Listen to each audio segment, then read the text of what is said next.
Hi everyone, my name is Luke and welcome to my channel. And if you're just here looking for the answer to the question in the thumbnail, then yes, there's free data, it's in the video description down below. Download it and have some fun. For anyone who's interested in why I'm doing this though and wants to know a little bit more, then stick around a few minutes and I'll do my best to explain. Well, I guess what better place to start than actually right back at the beginning for me. I started out astrophotography in February of 2015 and I remember my first ever night with it really well actually. I had a Canon 100D unmodified DSLR, a kit lens and this very tripod that I'm actually filming on now, just a cheap tripod. And I was stood in a field with Chloe, freezing on a February night, taking a picture of M42 and it's this picture right now. Now, in that case, I only managed about 25 minutes before the cold was too much and we had to pack up and go home. But fast forward 6 more years and here's my latest image of the exact same target, taken from really the same location, only a few hundred meters separating them. Now, a lot has changed in those 6 years, I'll be totally honest with you, but one thing has remained exactly the same, and that's my love for astrophotography, and more recently for you guys and this fantastic community that we're all a part of. Now, back when I started out, there wasn't nearly as much information available as there is right now, just 6 years later. I know because I've seen it all develop. But even if there was all this wealth of information, I honestly wouldn't have known how to go about finding it, or indeed even what to type in a search bar. Now, that's a really frustrating place to find yourself, and probably a lot of beginners find themselves in that same situation, just like I did. The problem is, you can have all the enthusiasm in the world, but if you don't know where to channel it, you're just gonna spin your wheels and get absolutely nowhere fast. For some people, that's gonna be enough to make them quit before they ever really get a chance to get started in this fantastic hobby. Now, thankfully for me, that first picture of M42 that I was telling you about and the way it made me feel, and also how it felt to connect with space, if you like, in that manner, was more than enough motivation to make me get through just about any hurdles I had to overcome, and believe me, there were plenty of them. Still, all that said, I wouldn't wish that frustration on anybody really. This should be an hobby that anybody can enjoy if they have the interest to do so. Luckily, I think the barriers to entry for astrophotography now are probably lower than they've ever been before, but they're still that little bit high.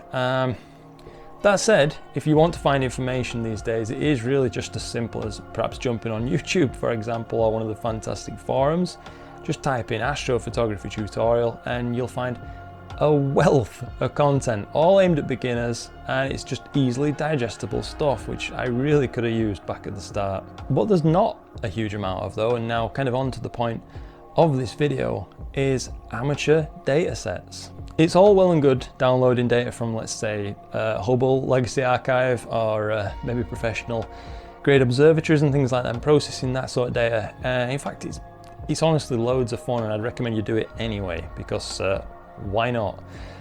But what it's not going to do is give you realistic expectations of the kind of photographs and data that you're going to be capturing if you do invest in this hobby and want to take it kind of to the next level, go from beginner to maybe a more intermediate, advanced standpoint. That's really where I want to try and help if I can. I know there are a lot of people just starting out are going to have that kind of same image in whichever form it's taken, of like M42 for me back then.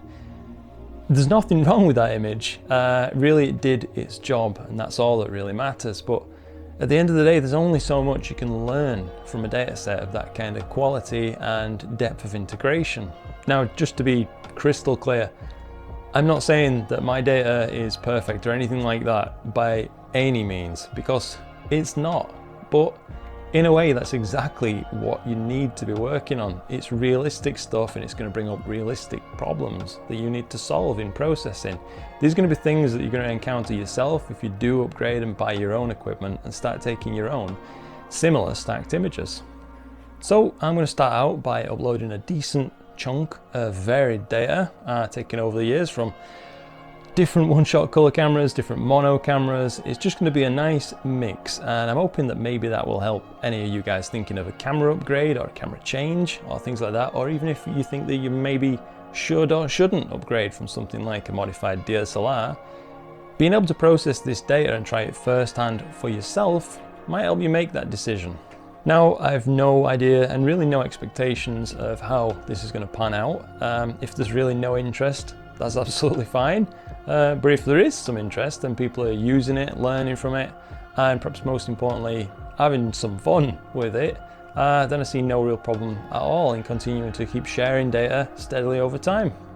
If you do download and try out any of my data, I'd love to see it as it happens. So Instagram is perfect for that.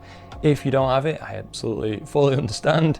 Direct email is also fine if that suits. You'll find a link to that on my About page on YouTube. If there is enough interest and people send in plenty of images and you're okay with it, I may even be able to do a video on it showcasing what you've created with that same data. So feel free to use the data really however you see fit. If you want to share it online, that's absolutely fine. All I'd ask is that you just offer a small credit to me, my YouTube channel specifically, as I'm having a lot of fun growing this channel and I'd really help me do that actually, so thanks in advance. Well, that's about all I've got for you today. Thank you very much indeed for watching. A huge thank you to my channel members, you guys are absolutely fantastic. And until next time, clear skies.